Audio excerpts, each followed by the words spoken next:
गुज़िरियल 8 सालनि खां गाजीख्वाड़ टाउन कमेटी गाजीख्वाड़ खे टाउन कमेटी जो दर्जो ॾिनो वियो आहे ऐं मुसलसिल लॻा 22 लख रुपया माहिवार गाजीख्वाड़ टाउन कमेटी जी बजट आहे। अवां हिते सहाफ़त बि कयो पिया ऐं हिन शहर जा रवासी बि आहियो।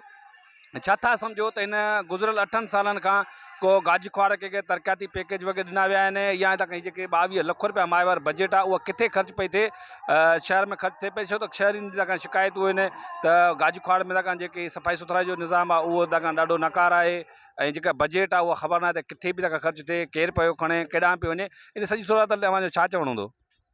असल में जॾहिं कोठी टाउन कमेटी क़याम में आई त परियां त ख़ुशी थी तमामु तर मूं समेत शहरवासियुनि खे, सियासी समाजी मज़हबी हल्कनि खे ऐं शहरनि खे त हिन शहर जी भलाई थींदी, सुठाई थींदी। उनमें जेके 2 चेयरमैन आया उन्हनि जी जेका सो कारकर्दगी पंहिंजे हिसाब सां सही ज़रूर हुई, पर मुतमइन कंदड़ न हुई, जंहिंजे करे माण्हू सवालिया निशान उथारिया। उनखां पोइ जे अगरि ॻाल्हि कयूं त वरी साॻियो ई TO वारो या एडमिनिस्ट्रेटर वारो जेको सिस्टम या निज़ाम हले पियो, उनमें बि अहिड़ी का ख़ातिर ख़वा को गाजीख्वाड़ जे लाइ सुठा कम न पिया थियनि। पोइ क्रास हुजनि, नालियूं हुजनि या को जेके हुन लाॻापियल ॻोठ हुजनि, उन जा जेके सो पेवर ब्लॉक हुजे या CC ब्लॉक हुजे या सफ़ाई सुथराई जे हवाले सां उहो बि कोन पियो थिए। पर गाजीख्वाड़ में बि जेके स्वीपर आहिनि 10 खां 12 ॼणा आहिनि, जेके बि इख़्तिलाफ़नि जे वर चढ़ी वेंदा आहिनि। कॾहिं कॾहिं हुननि जी पघारूं कटियूं थियूं वञनि या कॾहिं कॾहिं हुननि खे वरी मुकमल तौर ते मफ़लूज ज़हनी तौर ते कयो थो वञे, त पोइ हू बि जेके सो कमु करण खां टारो करे ईंदा आहिनि। पोइ कॾहिं कॾहिं गंदगी जो ढेर बणिजी चुको हूंदो आहे। पर हींअर बि सिर्फ़ु आमदो रफ़्त वारियूं जेके बि घिटियूं दगियुनि उन्हनि में खणी जेके सो ही सफ़ाई सुथराई थियल आहे। बाक़ी तव्हां मुख़्तलिफ़ चौकनि चौराहनि ते ॾिसंदव त वॾा वॾा जेके सो इहे गंद किचिरे जा ढेर पिया आहिनि, जंहिंसां बीमारियूं पकड़जनि पियूं, जिन ते कई सवाल उथनि था पिया। उनखां पोइ जेके 7-8 ॻोठ आहिनि टाउन कमेटी में, भाणलाड़ हुजे, अब्बास लाड़ हुजे, सादिक माछी हुजे, अलरितो चांडियो हुजे या बिरोई जो दड़ो हुजे या जेके बि लाॻापियल ॻोठ आहिनि, सो उन्हनि खां ही वोट त वठी था वञनि उमेदवार, पर उन्हनि खे को बि रिलीफ अञा ताईं नथा ॾियनि। बाक़ी रही ॻाल्हि, जेकर तव्हां ॻाल्हि कई त हीअ बजट 2 चेयरमैननि जे हूंदे यानी कि अॻूणे टेन्योर में हूंदे किथे ख़र्च थी, उन जा त मां तव्हांखे मुकमल डिटेल ॾेई छॾिया। ऐं जेकर मौजूदा जे तव्हांखे मां ॻाल्हि ॿुधायां, जॾहिं कोठी ही चेयरमैन वारो अॻूणो निज़ाम पूरो पतो आहे, नए ते हलूं पिया, पर हिन विच में जेको दायरेकार हलियो आहे तक़रीबन 2 खां 2.5 साल, पोइ उन में कुझु TOs खे पैसा फबंदा, कुझु एडमिनिस्ट्रेटर खे फबंदा, या जेके MP MNA जी मार्फत जेके पंहिंजी मुक़ररियूं बदिलियूं कराइनि था त उन्हनि खे बि पैसा का न का सूरत में ज़रूरु वञनि था। पोइ गाजीख्वाड़ जा कुझु मक़ामी माण्हू आहिनि जिनखे मंथली मिले थी, पोइ कंहिंखे 20,000, कंहिंखे 30, कंहिंखे 50,000, कंहिंखे लख रुपये ताईं माहवार ही ॾियनि था पिया। पोइ MP मार्फत मिलनि या MNA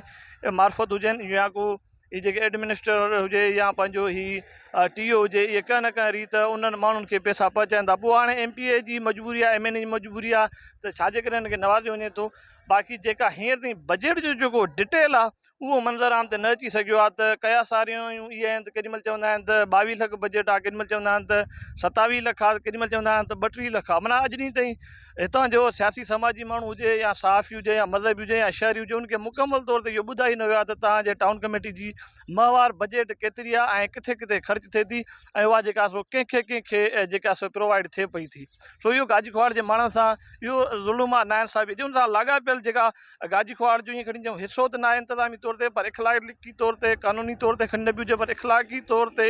ऐं मोहबत जे हिसाब सां हीअ सरहदी तंग ज़रूरु आहे। जेका UC मेंदा चिंजिन अचे थी या UC मोहंदर लाखा अचे थी, त उनजी बि साॻी सूरत हाल आहे। हीअ मुंहिंजे पुठियां तव्हां ॾिसी सघो था त UC मेंदा चिंजिन जो ॻोठ आहे, ॻोठ खानमंद ख्वाड़,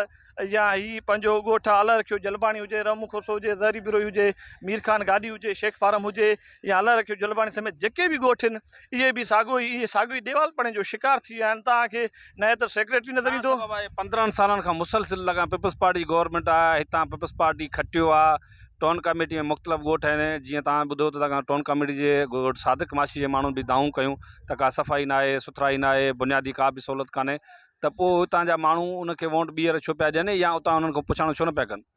असुल में त माण्हू ज़हनी तौर ते ईअं खणी चऊं त कुझु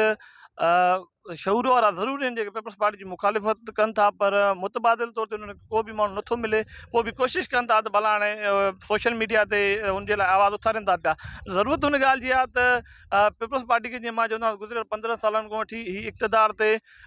हुकुमरानी ज़रूरु थी करे, पर अलमारूफ़ हुई क़ाबिज़ बणियल आहे, जेका सिंध जे पूरे खिते सां इहो वर्ताव हिन पीपल्स पार्टी कयो आहे। त उन हवाले सां रही ॻाल्हि माण्हुनि जो सवाल, त माण्हू वरी बि पीपल्स पार्टी खे कामयाबु छो था कनि? हिते हिकिड़ी गेम खेॾी वई आहे, ईअं खणी चऊं त त ज़रदारी तरफ़ां चऊं या पीपल्स पार्टी तरफ़ां चऊं त हाणे तव्हां बलदियाती जेके सो इलेक्शन में मौजूदु सूरत हाल में तव्हां ॾिठो सूरत हाल इहे हिकिड़ो पीपल्स पार्टी जो उमेदवार हो यानी कि नवाब साहब जो टिकट होल्डर हो उनजी मार्फत, ॿियो मीर नादर ख़ान मंगसी जो माण्हू हो जे टिकट उनजी मार्फत मिली, ठीकु आहे, न त पोइ बि उहो उनजे साम्हूं ई कैंडिडेट साम्हूं असांजे गाजी में ई थियो। ॿ माण्हू मीर नादर ख़ान मंगसी जा टिकट होल्डर आहे, टे न माण्हू मीर नादर ख़ान मंगसी जा टिकट होल्डर आहे उनजी मार्फत, ॿ जेके सो नवाब साहब जी, पर हुननि जे साम्हूं जेके मुखालफ़त में माण्हू हो न हुनजे ख़िलाफ़ु PTI जो माण्हू बीठल हो, न को मज़हबी जमायत जो, न को कॉम्प्रेस जमायत जो, और साॻियो ई पीपल्स पार्टी नादर मंगसी जे माण्हू जे ख़िलाफ़ु जिन खे टिकट ॾिनी त नवाब साहब जा माण्हू हुया, नवाब साहब जे माण्हुनि खे टिकट ॾिनल त साॻियो ई हिन जे नाले ते हुई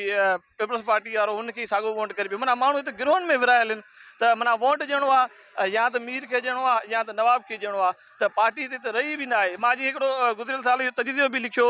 त पीपल्स पार्टी बहितर आहे ईअं करे त हिकिड़ी पीपल्स पार्टी आम आहे, जेका पीपल्स पार्टी जेका सो चूंडी वेंदी आहे, पीपल्स पार्टी जेका आम पार्टी आहे, पर हिकिड़ी पार्टी आहे पीपल्स पार्टी पार्लियामेंट जिनजो सदर जेको आहे सो ज़रदारी खे ई उनखे सौंपियल आहे ज़िम्मेवारी ॿी बिलावल खे। मां चवंदो हिकिड़ो जेको ही मिलियल न टिकट पीपल्स पार्टी आम वारी हिकिड़े माण्हू खे ॾियनि त वरी ॿिए खे पीपल्स पार्टी पार्लियामेंट वारी टिकट ॾियनि त जीअं माना ही पाण में इलेक्शन विढ़नि, वञो साॻियो ई चेयरमैन थिए थो, किन जो न किन जो माण्हू साॻियो थींदो, खामखा हिकिड़ा आज़ादु विढ़नि था, ॿिया जेके सो टिकट वठी जेका इलेक्शन पिया था विढ़नि।